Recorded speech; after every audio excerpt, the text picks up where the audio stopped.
वैदिक काल में प्रमुख देवता जो रहे जैसे इंद्र, अग्नि और वरुण, इनकी प्रमुखता देखने के लिए मिलती है।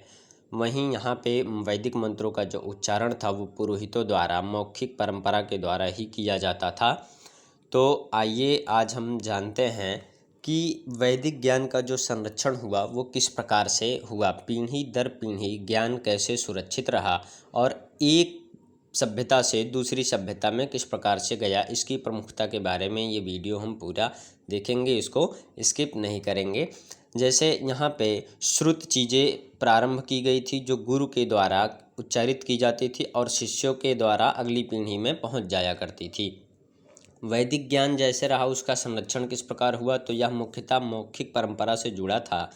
इसे बोलकर एक के बाद एक दूसरी पीढ़ी में प्रस्तुत किया गया था, जिसे मौखिक परंपरा के रूप में हम लोगों ने जाना। जैसे ओम भूर्भुवः स्वः, तो इसका उच्चारण शिष्यों द्वारा इसी प्रकार किया जाता था और वो अगली पीढ़ी में ऐसे ही संरक्षित कर दिया जाता था। मौखिक परंपरा से ये लंबे समय तक सुरक्षित रहा, जो कि वैदिक मंत्रों का मौखिक उच्चारण रहा।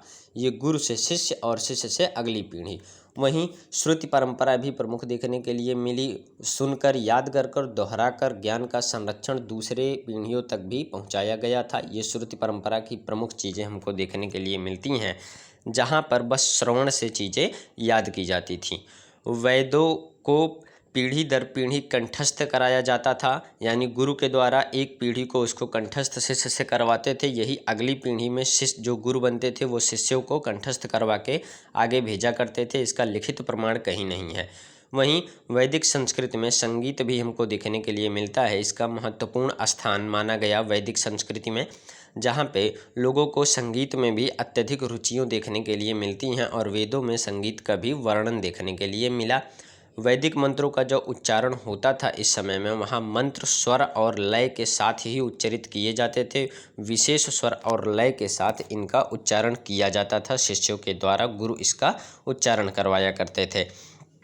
और वैदिक मंत्रों का जो उच्चारण होता था वो मंत्र से स्वर, स्वर से लय, ये जो उच्चारण था जैसे ओम भूर्भुवः स्वः, तो इसका कई बार कंठस्थीकरण करवा के इसे विशेष स्वर और लय के साथ में याद करवा दिया जाता था, ताकि ये अगली पीढ़ी तक बिना लिखे सुरक्षित रहे। जैसे सामवेद में गायन और संगीत के बारे में प्रमुखता है। जैसे ओम अग्नये आयाहि, तो इसमें शिष्यों द्वारा उच्चारित किया गया। इसमें गायन और उचित क्रमबद्धता के द्वारा ही इसको तैयार किया गया था।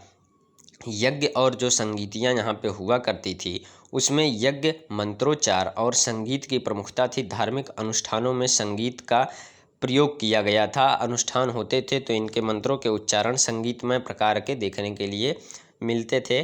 संगीत जो था वो वैदिक और मौखिक परंपरा का प्रमुख माना गया, यानी वैदिक ज्ञान, संगीत, स्मरण और मौखिक परंपरा की क्रमबद्धता को बनाए रखना ही स्वर, लय और परंपरा जीवांत रही। इसी प्रकार से बिना लिखित संरक्षण के भी आज देखा जा सकता है। आर्यों का जो धार्मिक जीवन रहा वहाँ प्रकृति तत्व मिले, फिर धार्मिक आस्था, प्रवन और पूजा अनुष्ठान देखने के लिए मिले। प्रकृति का महत्व विशेष था। यहाँ देवी देवताओं की पूजा के भी कई प्रारूप मिले देखने के लिए। यहाँ पे जो प्रमुख देवता थे जैसे इंद्र वर्षा के देवता, अग्नि आहुति के देवता, अरुण और सूर्य माने गए। इस प्रकार से देवताओं की भी प्रमुखता अत्यधिक देखने के लिए मिलती है। उनकी पूजा अर्चना में भी ये लोग यज्ञ किया करते थे, उसमें आहुति के द्वारा उनको बुलाया करते थे। वैदिक मंत्र और सूक्त जो हुआ करते थे, मंत्रों और सूक्तों का पाठ किया जाता था और इसे जो भी मौखिक परंपरा में ही देखा गया था। अभी तक लिखित परंपरा का साक्ष्य देखने के लिए नहीं मिला, मौखिक क्रियाकलापों के द्वारा ही होता था। अग्नि देवता को मनुष्यों के बीच माध्यम माना जाता था और आहुति दी जाती थी। मनुष्य आहुति देते थे अग्निदेव को और वो देवताओं तक पहुंच जाया करती थी। ऐसा उल्लेख देखने के लिए हमको वेदों में मिला।